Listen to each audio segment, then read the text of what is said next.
नमस्कार, मी अभिजित करंडे. माझा विशेषमध्ये आपल्या सगळ्यांचं स्वागत. सध्या देशात निवडणुकांचा मौसम आहे. महाराष्ट्रात नगरपंचायत, जिल्हा परिषद आणि महापालिकांचा रणसंग्राम पार पडला, जिथं भाजपचा झेंडा फडकला. आणि आता अवघ्या देशाच्या राजकारणाची लिटमस टेस्ट म्हणून ज्या राज्याकडे बघितलं जातं त्या उत्तर प्रदेशावर सगळ्यांच्या नजरा स्थिरावल्यात. एक्झिट पोलमध्ये सगळ्यात मोठा पक्ष म्हणून भाजप समोर येत असला तरी कुठल्याही एका पक्षाला बहुमत मिळताना दिसत नाहीये. त्यामुळे सत्तेसाठी जोडतोड किंवा आघाडी युती करण्याशिवाय पर्याय नाहीये. अशा स्थितीत मोदींना दूर ठेवण्यासाठी अखिलेश यादव यांनी गरज पडली तर मायावतींशी हातमिळवणी करण्याची तयारी दर्शवली.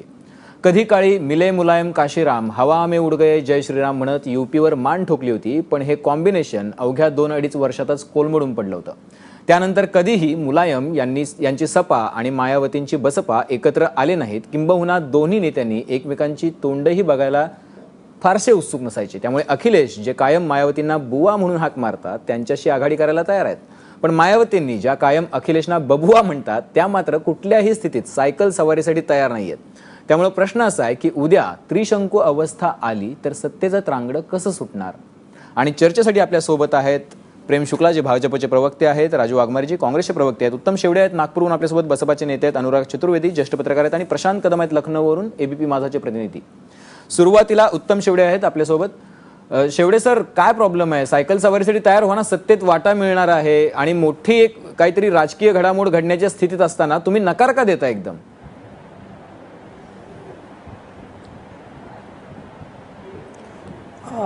प्रश्न नकाराचा नाही आहे. हॅलो, हा बोला बोला. बहुजन समाज पार्टी सर्वात मोठा पक्ष म्हणून यावेळेस बहुजन समाज पार्टी सर्वात मोठा पक्ष म्हणून यावेळेस पुढे येणार आहे. आणि जेव्हा फुल मेजॉरिटीमध्ये बहुजन समाज पार्टी येणार आहे तर तेव्हा त्यांना इतरांच्या सहकार्याची गरज पडणार नाही. आणि म्हणून कारण मीडियाने जो काही सर्वे दाखवला तो सर्वे एकांगी असल्याचं वाटतं. आणि यापूर्वीचे सर्वे खोटं पाडण्याचं काम बहुजन समाज पार्टीने केलं आहे. आणि सर्व यांचे जे अंदाज आहेत मीडियाचे ते सर्व फेल होतील आणि बहुजन समाज पार्टीच्या बहीण मायावती फुल मेजॉरिटीमध्ये येतील आणि उत्तर प्रदेशच्या मुख्यमंत्री बनतील असा आम्हाला विश्वास आहे. शेवटेजी, फक्त 11 तास राहिलेले आहेत. एकदा सांगून टाका की तुमची मेजॉरिटी म्हणजे किती जागा येतील असा तुमचा अंदाज आहे आणि त्याच्या मागचं तुमचं लॉजिक काय आहे नेमकं, की एवढ्या जागा येतील? म्हणजे तुम्ही सगळेजण आता बोलू लागलेत की सायलेंट होता मतदार बसपाचा आणि बसपाच्या सायलेंट वोटर्सला थोडंसं दुर्लक्षित केलं गेलं, मायावतींच्या प्रचाराला थोडंसं दुर्लक्षित केलं गेलं. तर नेमकं काय लॉजिक आहे की तुम्ही म्हणजे सत्तेत याल?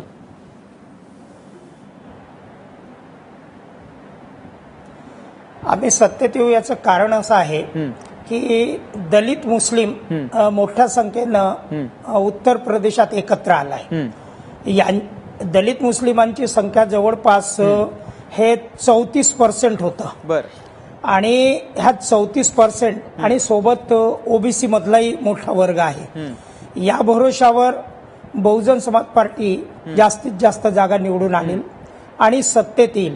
कारण भाजपचं जे काही समीकरण दाखवल्या जाते, भाजपनी मुस्लिमांना तिकिटा दिलेल्या नाहीत. सपाचं अंतर्गत भांडणं आहेत. काँग्रेस तर तिथे धुळीस मिळाली आहे, काँग्रेसचं पर्सेंटेज नाही आहे.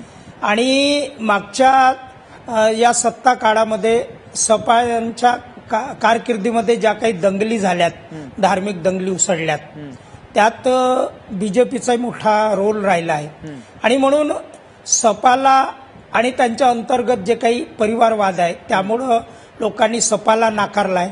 भाजपा जो आहे हे नोटबंदीचं प्रकरणापासून तर यांनी माणसं कमी प्रिय आहेत. यांना जनावरं, नदी नाले, पहाड पर्वत हे यांना देव भगवान, यांना मतं मागत नाही. मतं मागतात जनतेला आणि मात्र ते गायींना चारा चारण्यापासून तर माणसांना दुरावण्यापर्यंत त्यांचं काम आहे आणि हे जनतेच्या लक्षात आलंय. ठीक आहे. मग तुम्हाला असं म्हणायचं की तुम्ही आता पूर्णपणे सत्तेत येणार आहात, त्यामुळे तुम्हाला काही बबुवाची गरज नाहीये सध्या. राजू वाघमारेजी, तो असं आहे की आता तुम्ही म्हणता की आम्हाला गरज पडली तर आम्ही त्यांची गरज घेऊ, त्यांची मदत घेऊ, पण तिकडे तर ते म्हणतात की काही गरजच नाहीये तुमची किंवा अखिलेश यादवांची.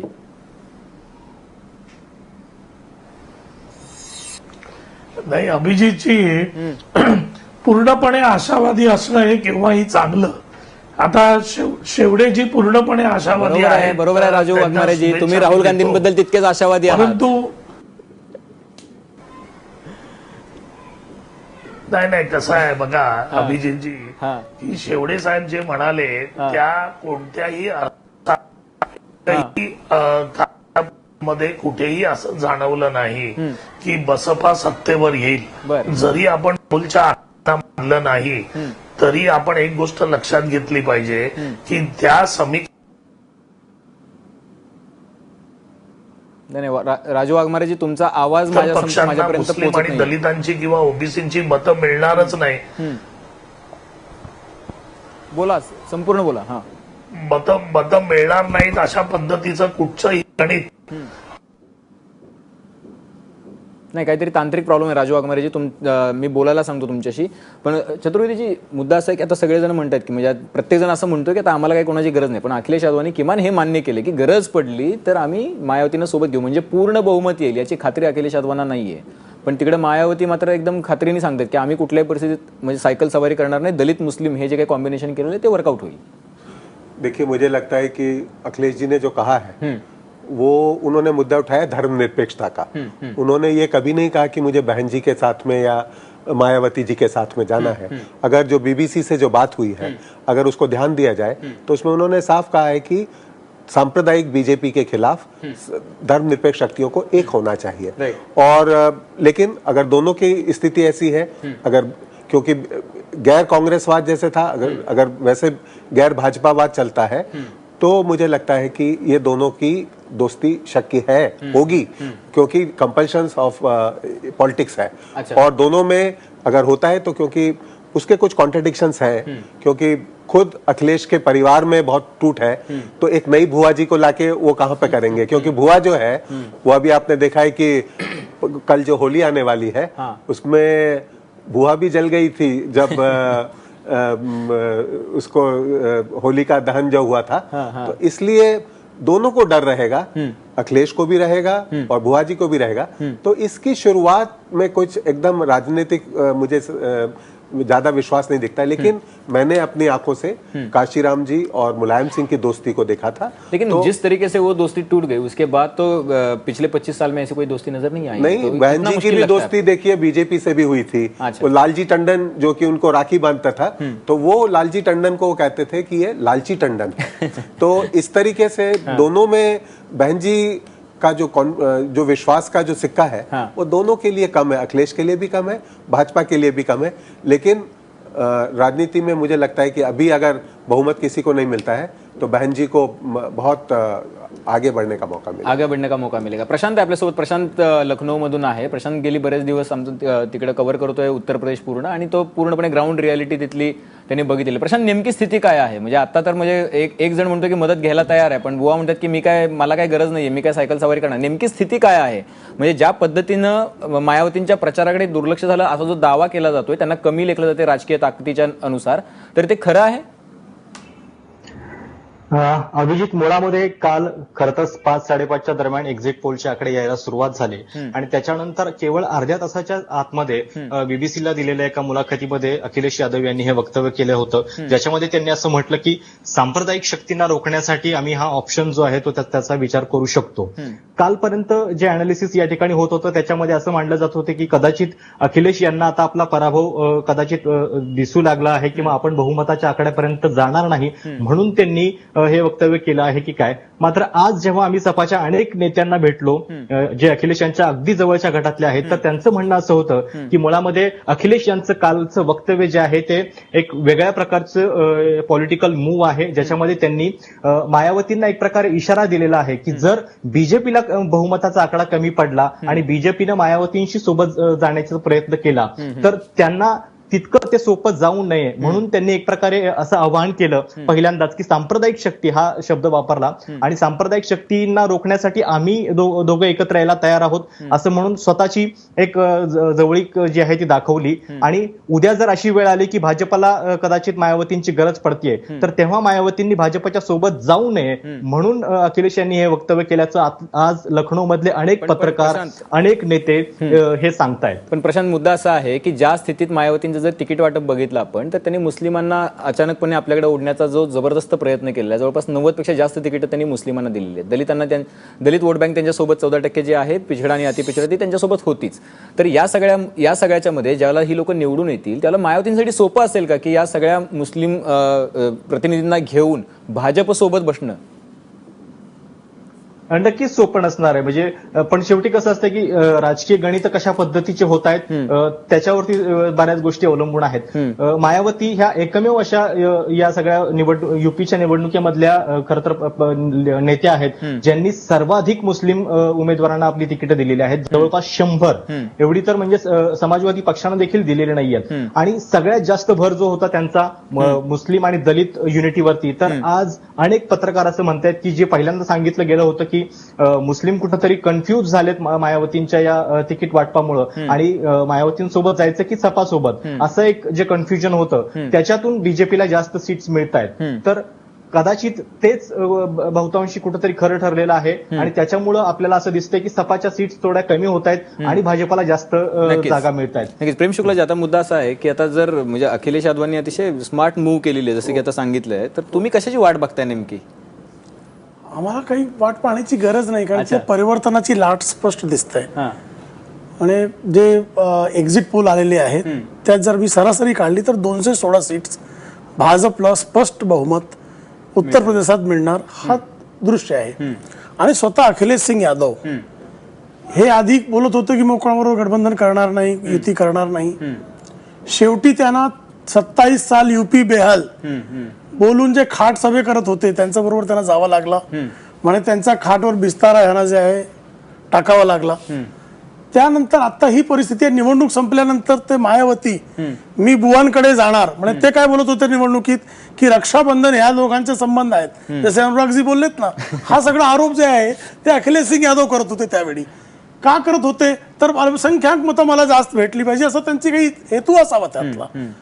आता त्यांना असं वाटतंय की नाही, भारतीय जनता पक्षाचा एवढा मोठा लाट आहे की ते सर्वात पहिल्या नंबरचा पक्ष पण असू शकतात किंवा त्यांना स्पष्ट बहुमत पण मिळू शकते. जर स्पष्ट बहुमत मिळत नसेल तर आता एक आम्ही कार्ड खेळावा. ते कार्ड असं की आम्ही सगळे सेक्युलर आहोत, त्यांना आम्हाला थांबवण्याची गरज आहे. तर एक आमच्याकडे म्हण आहे, आमच्याकडे एक रिच्युअल आहे मुंडन करण्याची.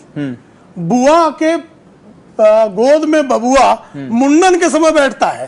तो अगर अखिलेश सिंह का मुंडन हो गया है तो इसलिए वो बुआ की गोद में बैठने के लिए दौड़ रहे हैं. दूसरी बार एक बार हिरण्यकश्यप का साम्राज्य जो है, हिरण्यकश्यप के कहने पे बुआ, तो मायावती जो है चूंकि हिरण्यकश्यप इस मामले में हो जाएंगे मुलायम सिंह यादव, तो मैं हिरण्यकश्यप कहने का साहस नहीं करूंगा. ठीक है. क्योंकि ऐसे बुरे नहीं है. हालांकि अखिलेश सिंह ने इतना बुरा बना दिया है.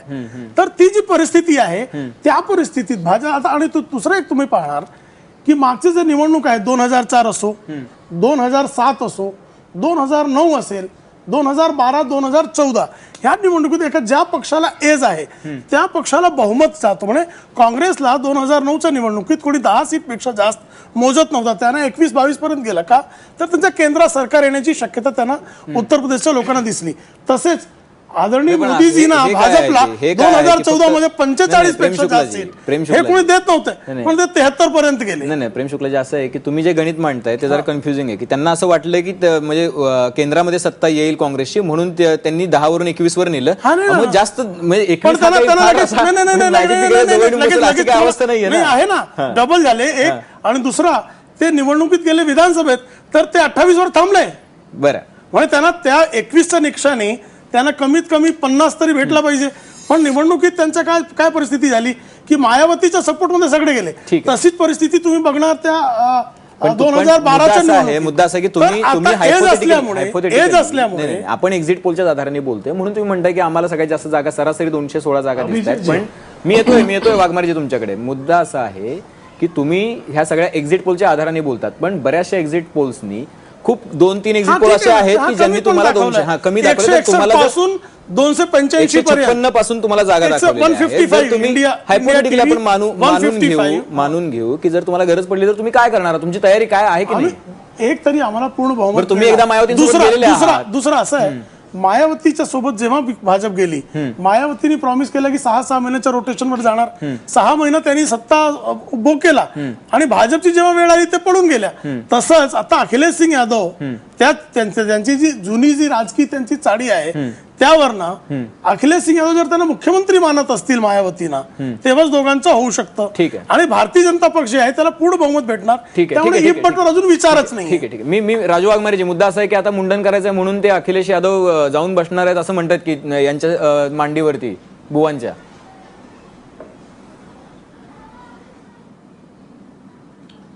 कसं आहे की प्रेम शुक्ला साहेबांचं जे विवेचन आहे ते संपूर्णपणे स्वतःच्या बाबतीत वेगळं विवेचन आहे. अहो 2014च्या निवडणुकीमध्ये बीजेपीला लोकसभेमध्ये 40% मतदान झालं.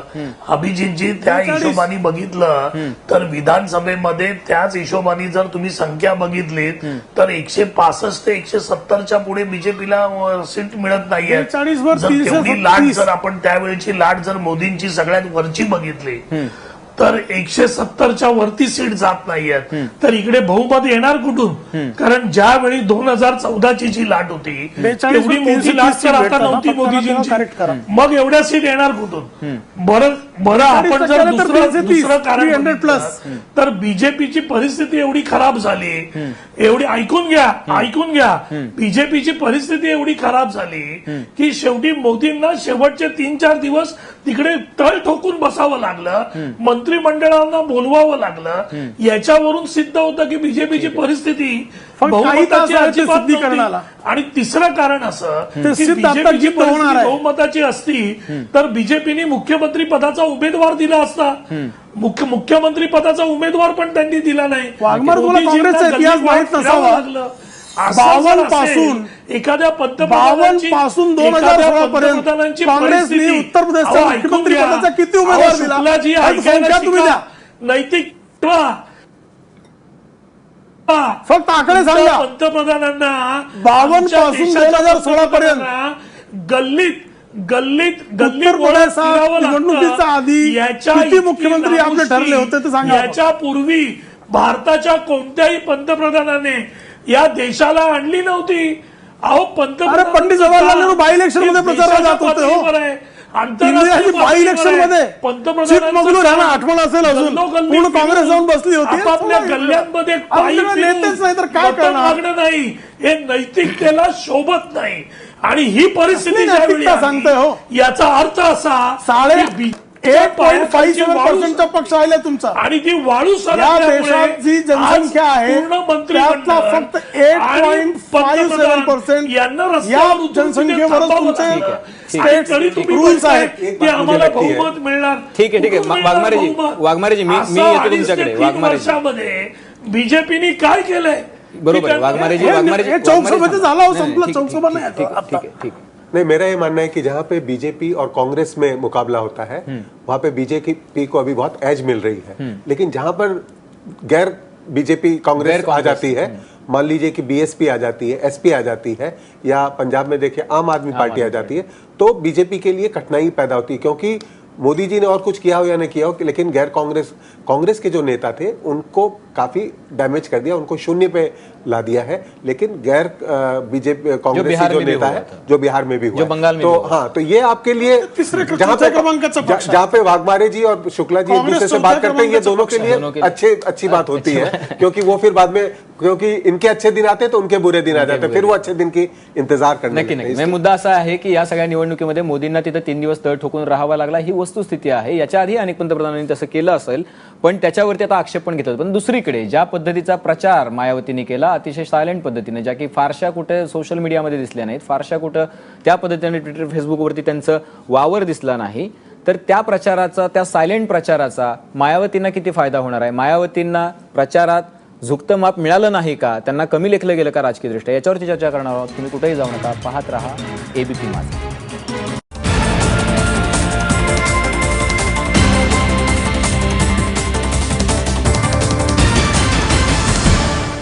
तर प्रश्न असा आहे की बुवा आणि बबुआ एकत्र नाही आले तर त्रांगडं सुटणार कसं? आपण जरा शेवडेजी तुम्ही म्हणजे गेल्या काही प्रचारांमध्ये तुम्ही बाकीच्या पक्षांप्रमाणे त्याप्रमाणे टेक्नोसेव्ही प्रचारात कमी पडलात असं तुम्हाला वाटतं का? आणि त्या पद्धतीने तुम्ही लोकांपर्यंत पोहोचण्यात कमी पडलात असं वाटतं तुम्हाला? कारण ज्या पद्धतीने भाजप, काँग्रेस किंवा अखिलेश यादव असतील, ट्विटरचा, फेसबुकचा, युट्यूबचा, ऍड्सचा हा सगळा मारा मतदारांवरती होत होता, त्या तुलनेत तसा काही मारा बसपाकडून दिसला नाही, हे कशामुळं?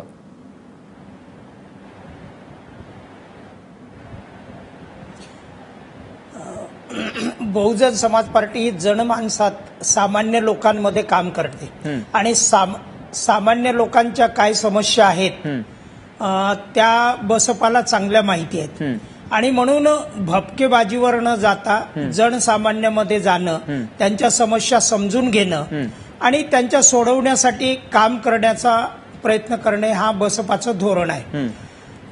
बसपाच्या धोरणामुळे मागे यापूर्वी दोन गोष्टी एक महत्वाच्या आहेत. एक तर लॉ अँड ऑर्डर जो आहे, उत्तर प्रदेशात लॉ अँड ऑर्डर सर्वात बिघडलेली स्थिती आहे आणि लॉ अँड ऑर्डर लोकांना शांती पाहिजे आणि बहुजन समाज पार्टी ही शांती प्रदान करणारी पार्टी आहे आणि म्हणून मागच्या भाजपच्या काळामध्ये यापूर्वी किंवा सपाच्या काळामध्ये जो काही आतंक पसरला, मग त्या धार्मिक दंगली असो की मग बलात्कारासारखे किंवा चोऱ्या डकेतीसारखे प्रकार असो, काल परवा म्हणजे मला आश्चर्य वाटतं की या देशाचा प्रधानमंत्री जाहीररित्या भाषणामध्ये म्हणतो की रात्रीच्या वेळेस महिला, उत्तर प्रदेशातल्या महिला घराच्या बाहेर पडू शकत नाही. अरे तुम्हाला प्रधानमंत्री बनवलं ना, 2.5 वर्ष झाले, तुम्ही जर साधा त्या फिअर म्हणजे ज्याला म्हणता येईल की भीती तुम्ही घालवू नाही शकले जर महिलांची एका प्रदेशातल्या, तर तुम्हाला प्रधानमंत्री राहण्याची लायकी आहे का तुमची? म्हणजे जाहीररित्या शेवडेजी, हा अवमान आहे, हा देशाचा अवमान आहे, प्रधानमंत्र्याचा अवमान आहे. नाही प्रेम शुक्लाजी 2 सेकंद. शेवटी मुद्दा असा आहे की लॉ अँड ऑर्डर शेवटी राज्य सरकारचा विषय आहे. पण माझा प्रश्न असा आहे की आता आपण प्रचाराबद्दल बोलतो, तुम्ही कमी पडलात का हा प्रश्न मी विचारला होता. दुसरा प्रश्न असा आहे की आता प्रत्येक युवकाकडे आहे फेसबुक आहे, त्याच्या मोबाईलवरती इंटरनेट आहे, तर हे जे सगळे मुद्दे जे तुम्ही सांगतात लॉ अँड ऑर्डरचा असेल किंवा इतर मुद्दे असतील, तर तुम्ही जास्त लवकर पोहोचला असता, त्याचा जास्त प्रभाव झाला असता असं वाटत नाही का तुम्हाला? बरं, नाही, आता जो यंग जनरेशन आहे, एक तर यंग जनरेशन आणि जे सामान्य जनरेशन मध्ये बहुजन समाज पार्टी पोहोचली आहे. तुमचा मीडिया जो आहे, इलेक्ट्रॉनिक मीडिया किंवा प्रिंट मीडिया कमी लोकांपर्यंत पोहोचला. उत्तर प्रदेशात अजून असे अनेक ठिकाणं आहेत, अनेक गावं आहेत की जिथं प्रिंट मीडिया काही इलेक्ट्रॉनिक मीडियाही पोहोचला नाही. अशांमध्ये जाऊन सामान्य लोकांमध्ये बहुजन समाज पार्टीचे जे प्रशिक्षित कार्यकर्ते आहेत, ज्याला आपण कॅडर म्हणतो, प्रत्येक गावांमध्ये बूथ पातळीपर्यंत ही प्रशिक्षित कार्यकर्त्यांची फळी आहे आणि त्यांनी त्यांच्या समस्या मुक्त त्यांना कसं करता येईल याचं समीकरण बहुजन समाज पार्टीनं सांगितलं आहे. यांच्या अलीकडे जे आता भपकेबाजी जे प्रधानमंत्र्यांनी केली, जसा रोड शो केला, म्हणजे प्रधानमंत्र्याला रस्त्यावर उतरून 3-3 दिवस एका मतदारसंघामध्ये राहावं लागतं आणि प्रचार करावं लागतं, हे दुर्दैव आहे. एकीकडे त्यांचे 70-71 खासदार ज्या प्रदेशात आहेत तिथं त्या प्रधानमंत्र्यांना तळ ठोकून बसावं लागतं, त्यांचं संपूर्ण मंत्रिमंडळ बसावं लागतं आणि दुसरीकडे या देशाचं मीडिया म्हणतं की फुल मेजॉरिटीमध्ये येणार. म्हणजे त्यांना भीती आहे, की आम्ही मेजॉरिटीमध्ये येणार नाही. परंतु माध्यम स्वतः जाऊन एक्झिट पोल करत नाहीत शेवडेजी, तुमच्या माहितीसाठी ती कुठल्या तरी एजन्सीकडूनच करवून घेतात. ती एजन्सी जी असते त्याच्यामध्ये काही माध्यमातली लोक नसतात, माध्यम स्वतः ते पोल करत नाहीत. शेवटी किमान हे मान्य करा. आणि आज या विषयावरती आपण चर्चा करतो, याचा अर्थ माध्यम तितकी काही बायस असं आपल्याला म्हणता येणार नाही. चतुर्वेदी से मैं एक सवाल पूछना चाहता था कि मीडिया जो है या अखबार, इलेक्ट्रॉनिक मीडिया, दोनों पे मनुवादी लोग बाग है, तो जब आप बाजूनं पैसे घेऊन सर्वे झालेले रिपोर्ट्स आहेत आणि ते पब्लिश झालेले आहेत. शेवडेजी आपण एक्सेप्शनला सर्व प्रमाण मानू रिपोर्टर नका. आलेले आहेत. शेवडेजी एक्सेप्शनला प्रमाण मानू नका. मी तुम्हाला फॅक्ट्स वरती प्रश्न विचारतोय. एक छोटा ठीक आहे, मी येतो ना प्रेम शुक्लाजी, मीडियाचा विषय मी पण मीडियाचा हा म्हणूनच म्हणतो मी तुम्हाला. मला पण थोडासा बोलण्याचा हक्क आहे. नाही मी येतो कृपया प्रेम तेवढा शुक्लाजी. तरी द्या. प्रेम शुक्लाजी येतो मी तुमच्याकडे. ठीक आहे चतुर्वेदी, कारण असं आहे ना की अशा मुद्द्यांवरून आपली चर्चा भरकटत जाते, ती भरकटायला नको. मुद्दा असा आहे की प्रेम शुक्ला चतुर्वेदीजी की जे ते म्हणताय की हा भपका जो आहे ते त्यांचा मतदार जो आहे तो सायलेंट आहे आणि त्याच्यापर्यंत आम्ही पोहोचण्याचा प्रयत्न केलेला आहे. आता खरंच दुर्लक्ष झालं का किंवा खरंच मायावतींना कमी लेखलं गेलं राजकीय ताकद त्यांची यूपीच्या इलेक्शनमध्ये? बहन जी की कोई ताकत कमजोर नहीं हुई ऐसा मुझे लगता है, क्योंकि उन लोगों ने जो न्यू मीडिया है उस पर ध्यान नहीं दिया, पहली बात. लेकिन सबसे बड़ी बात जो बहन जी ने अभी तक की है, जो कि मुझे लगता है यूपी के इतिहास में हुआ है, उन्होंने अपने कल्चरल आइडियल्स बनाए. उन्होंने जो लखनऊ में और बुद्ध के और बाबा साहब की और काशीराम जी की और खुद की भी बहन जी ने मूर्ति बनाई और अब के कहा कि अभी मूर्तियां अब नहीं बनेंगी, अब विकास होगा या ये जो. तो बहन जी ने कल्चरल इंटरवेंशंस किए और एक तरीके से एक नए सेंटर्स बना दिए. लेकिन उन्होंने मीडिया पे जो, क्योंकि बीएसपी ये मानती है कि मीडिया जो है वो मनुवादियों के हाथ में है, उच्च जाति के लोगों के हाथ में, तो उनको एक अल्टरनेटिव मीडिया मिला था. उनको सोशल मीडिया जो था एक अल्टरनेटिव मीडिया था, उसमें इंटरवेंशन करना चाहिए था. और वो सोशल मीडिया की और टेक्नोलॉजी की सबसे बड़ी खासियत ये होती है कि वो सस्ता होता है, उसमें आपको ज्यादा पैसे नहीं लगाने पड़ते हैं.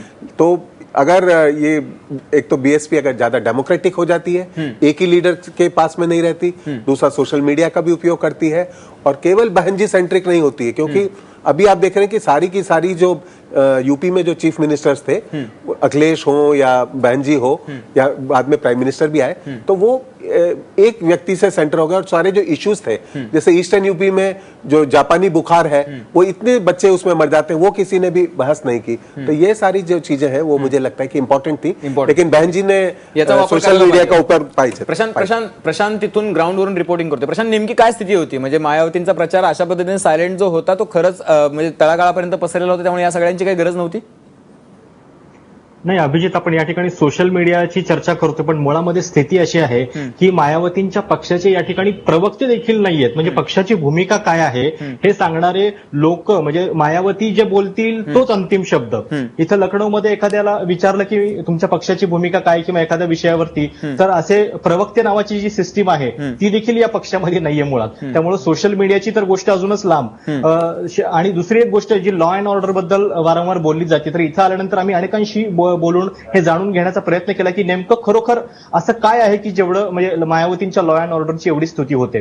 तर त्याच्यामध्ये एक गोष्ट मात्र कळाली की मायावती अधिकाऱ्यांच्या वरती ऍक्शन फार तातडीनं घेतात. विशेषतः महिलांच्या बद्दलचे जर सुरक्षेचे काही प्रश्न असतील तर त्याच्यामध्ये कारवाई अत्यंत तातडीनं होते. आणि मायावतींचं जे सगळं राजकारण आहे ते आजवर कुठल्या तरी अब्सेन्स मध्ये त्यांचा प्रेझेन्स दिसतो. म्हणजे काही गोष्टी ज्या सपाकडे नाही आहेत त्या मायावतींकडे आहेत, म्हणून मायावतींचं राजकारण आता युपी मध्ये चालू होतं. आता काय झालेलं आहे की भाजपनं त्याला एक सक्षम पर्याय दिलेला आहे. म्हणजे जी गोष्ट मायावती देऊ शकतात त्याच गोष्टी भाजप देखील देऊ शकतं. गुड गव्हर्नन्सचा जो मुद्दा आहे तो इथल्या युवकांना बऱ्याच मोठ्या प्रमाणात अपील देखील होतोय आणि त्यामुळे मायावतींच्या सीट ज्या आहेत त्या आपल्याला थोड्याफार कमी होताना दिसत आहेत. लोकसभेमध्ये तर त्यांना म्हणजे भोपाळा देखील फोडता आलेला नव्हता आणि अवघ्या 2 वर्षामध्ये त्यांना हे परत काही उभारी घेताना पण आपल्याला दिसत नाहीयेत या एक्झिट पोलमध्ये तरी किमान.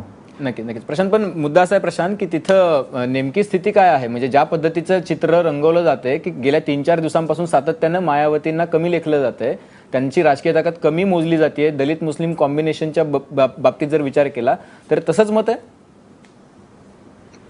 इथं बहुतांश लोकांचं हेच म्हणणं आहे की मायावती 100 क्रॉस करू शकणार नाहीत. कारण म्हणजे त्याच्या बऱ्याच गोष्टी आहेत. वेस्टर्न युपी मध्ये जे पहिल्या 2 फेज होत्या त्याच्यामध्ये मायावतींनी चांगला परफॉर्मन्स केला आहे असं मानलं जात होतं. कारण त्या ठिकाणी जाट वोटर्स जे आहेत ते मोठ्या प्रमाणामध्ये आहेत आणि आरक्षण न मिळाल्यामुळे ते नाराज होते. शिवाय मुस्लिम पॉप्युलेशन तिकडे जास्त आहे. त्याच्यामुळे या पहिल्या 2 फेजच्या परफॉर्मन्सवरती एक चर्चा अशी सुरू झालेली होती की मायावती कदाचित यावेळी चांगला हे करतील परफॉर्मन्स. मात्र इथं तिथं फारसे लोक जे आहेत ते मायावतींना जागा देताना दिसत नाहीयेत. नक्कीच नक्कीच म्हणजे जसं मगाशी प्रशांत म्हणाला प्रेम शुक्लाजी की ॲब्सेन्समध्ये त्यांचा प्रेझेन्स दिसतो. तर त्यांचा जो पिन ट्विट आहे, मी येताना त्यांचं ट्विटर हँडल बघितलं, त्याच्यावरती पण त्यांचा जो पिन ट्विट आहे त्याच्यामध्ये लिहिलेलं त्यांचा ट्विट असा आहे की दलित आणि मुस्लिम अत्याचारावरती, महिलांवरती विशेषतः जो अत्याचार आहे त्याच्यावरती त्यांनी आवाज उठवलेला तो पिन ट्विट आहे, तो 26 फेब्रुवारीपासूनचा आहे. म्हणजे त्यांनी त्याची तयारी आधीपासून ती केलेली दिसत होती. प्रेम शुक्ल मुद्दा असा आहे की एखाद्या पंतप्रधानाला वारंवार हा मुद्दा येतो की 3-3 दिवस मान ठोकावी लागते, तिथं जाऊन 20 मंत्री येतात, खासदार येतात, आमदार तिथले सगळे, म्हणजे एवढं वाराणसीमध्ये काय ठेवलंय, वाराणसीमध्ये एवढं काय 337 जागा जर 42% नुसार येणार असतील तर तुम्हाला एवढे कष्ट करण्याची गरज नाही ना. तर ऐकून घ्या, असं आहे की पंतप्रधान त्यांनी तिथे रोड शो केलेला नाही. पंतप्रधानांच्या मागच्या निवडणुकीत त्यांनी स्वतः स्पष्ट केलेलं आहे तिथे एक लोकांचं जनदर्शन घेण्याचा कार्यक्रम घ्यायचा होता, त्याला परमिशन देऊन सुद्धा त्याचं परमिशन कॅन्सल करण्यात आला. समाजवादी पक्षाचे एक श्री यादव तिथे कलेक्टर होते, त्यांनी ते डिस्ट्रिक्ट मजिस्ट्रेट होते, त्यांनी ते नाकारला, परमिशन देऊन नंतर ह्याला तुम्ही रोड शो म्हणणार नाहीत. नाही ऐकून घ्या ना, मग मला पक्षाचं जनदर्शन करायला जायचं आहे तर जनदर्शन आले लोक, त्यांची लोकप्रियता आहे म्हणून त्यांना बघायला आले. वाराणसीच्या गल्ली ही डिस्ट्रिक्ट मजिस्ट्रेटची रिपोर्ट आहे, हे मी काही क्लेम करत नाही. वाराणसीच्या डिस्ट्रिक्ट मजिस्ट्रेटची इलेक्शन कमिशनला पाठवलेली जी रिपोर्ट आहे ते मी आपल्याला कोट करतोय. म्हणजे ते जनदर्शनाचा कार्यक्रम आणि त्यांनी आपल्या निवडणुकीत जाऊ नये. कलेक्टर नाही बोला, पियुष गोयल बोला. नाही कलेक्टर डीएमचा आहे, please confirm it. I am claiming, please confirm it. नाही तुमचा मुद्दा पूर्ण करा. तर त्यामुळे ते जनदर्शनाला गेले, हा अपराध. मायावती हे स्वतः कधी आंबेडकर नगरला गेल्या नाहीत, खासदार राहून त्यांच्या कधी सगळ्या गल्लीमध्ये फिरल्या का, लोकांशी भेटल्या त्या कधी. तर एक जनतेचा व्यक्ती, जनतंत्रातला व्यक्ती आपल्या कॉन्स्टिट्युएन्सीमध्ये त्याला फिरू देऊ नये. बाकीचे लोक एअर कंडिशन स्टेज लावून, म्हणजे सुश्री मायावती एअर कंडिशन स्टेज लावून त्यांना फिरू द्या. तुम्ही थोडी संधी ठेवा ना उद्यासाठी. नाही उद्यासाठी संधी ठेवा. त्याचं कारण असं आहे, त्याचं कारण असं आहे की जर समजा काही जागा कमी पडल्या, परत मैत्री करायची गरज पडली तर आजची जी आम्हाला कधी परत घ्यावं लागत नाही. भारतीय जनता पक्षाने दलितच्या मुलींना पहिल्यांदा उत्तर प्रदेशात मुख्यमंत्री त्यांचा जीव वाचवणं, कोणी वाचवलं तर भारतीय जनता पक्षाचा मुद्दा. 30 सेकंदात पूर्ण करा. ते जनतेचा त्याला पहिला दलित मुख्यमंत्री त्याला कोणी केला, भारतीय जनता पक्ष. यावेळेचा कोण आहे मुख्यमंत्री, तुमचं सरकार येणार आहे, तुम्ही तर स्पष्ट सांगितलं. ते लोकशाहीत जे आहे, मायावतीचा सोडून दुसऱ्या कोणाचा जर मुख्यमंत्रीचं नाव घेतला तर बसपामध्ये तो पार्टी विरोधी गतविधी म्हणून काढला जाईल. आणि चाचानी मागितला तर चाचाला बाजूला बसवला, हा सपाची परिस्थिती. आमच्याकडे आमदार निवडून आल्यावर पार्लियामेंटरी, आमचं जे पार्लियामेंटरी बोर्ड आहे ते निर्णय घेऊन आणि त्या आमदारांनी तय करायचं त्यांना कोण ते ठरवणार आहे. आमदार जे लोकशाही आहे, मुद्दा लक्षात आणि त्यात कोणीही आमदार जो आहे तो मुख्यमंत्री होऊ शकतो. ठीक आहे. अच्छा, बिना भी होगा क्या? होऊ शकतं ते नाही, दिल्ली से पक्षाचा निर्णय आहे, पक्षाचा निर्णय. आमदारांना ठरवायचं आहे, पक्ष एक प्रपोजल देईल, आमदार ठरवतील. होऊ शकतो, त्यामुळे दिल्लीतून पण मुख्यमंत्री येऊ शकतो, काही प्रॉब्लेम नाहीये. राजू वाघमारे शेवटची 30 सेकंद. राजू वाघमारे शेवटची 30 सेकंद. सर ते वाराणसीमध्ये काय आहे की राऊंड मारतात शुक्लांनी किंवा बीजेपीच्या प्रवक्त्यांनी हे सांगणं की आमच्या पक्षामध्ये लोकशाही आहे, याच्यासारखा जोक तो कुठचा नाहीये. राहुल गांधीच्या पक्षातल्या मंत्र्यांना राहुल गांधी सोडून दुसरा कोणी अध्यक्ष होऊ शकतो का? रिझर्व्ह बँकेच्या गव्हर्नर कोण सामान्य माणूस काँग्रेस पक्षाचा अध्यक्ष होऊ शकतो का? जास्त आमच्याकडे सामान्य माणूस घालायचे, याच्यासाठी मंत्र्यांना परवानगी. भाजपचा पुढचा अध्यक्ष कोण कोणी सांगू शकतं का? तुम्हाला काहीतरी राहुल गांधी अध्यक्ष की बीजेपी मध्ये लोकशाही मुसोलिनीच्या देशात आम्हाला इम्पोर्ट करायला लागेल. मुद्दा असा आहे की राजू वाघमारेजी आणि प्रेम शुक्लाजी वेळेच्या बंधनामुळे मी तुम्हाला दोघांनाही मला थांबवावं लागतं आणि तुमच्या तोफा धडणार आहेत. आता फक्त शेवटचे 10 तास बाकी राहिले, परत तुम्हाला यायचं इथं. काही वक्तव्य परत घ्यावी लागतील, काही नव्यानं करावी लागतील, हरकत नाही. आणि तुमच्या आणि काँग्रेसमधली लोकशाही आणि भाजपमधली लोकशाही या दोन्ही पक्षातील लोकशाही एक समानच आहे. म्हणजे फार नाही, वेगळी काही एकदम बिलकुल नाही नाही. अगदी हे- अगदी अगदी नाही. तर इथे मुद्दा असा आहे की सामान्य 10 माणूस तासानंतर चहावाला इथे ठीक पंतप्रधान आहे, होऊ ठीक आहे, शकतो. ठीक आहे. तिथे ठीक. ज्योतिरादित्य नाही, सिंधिया नाही, होऊ शकतो ठीक का? आहे, ठीक आहे. होऊ शकत नाही नाही नाही. मुद्दा असा आहे प्रेम शुक्लाजी राहुल थोडं गांधी थोडं याला राखून कोणी ठेवा अध्यक्ष होऊ शकतो का? थोडं राखून ठेवा 10 तासानंतर काही बोलावं लागेल काही मागे घ्यावं लागेल बिलकुल हरकत नाही नाही घ्यावं लागणार. तर या सगळ्या मुद्द्यांसह नेमकं युपीचं त्रांगडं कसं सुटणार हे 10 तासात स्पष्ट होईल आणि सगळ्यात सुपरफास्ट कव्हरेज सकाळी 6 वाजेपासून पाहायला विसरू नका फक्त एबीपी माझावर. इथंच थांबूयात माझा विशेषमध्ये. आपल्या सगळ्या मान्यवरांनी वेळ दिला त्याबद्दल धन्यवाद. पाहत राहा एबीपी माझा.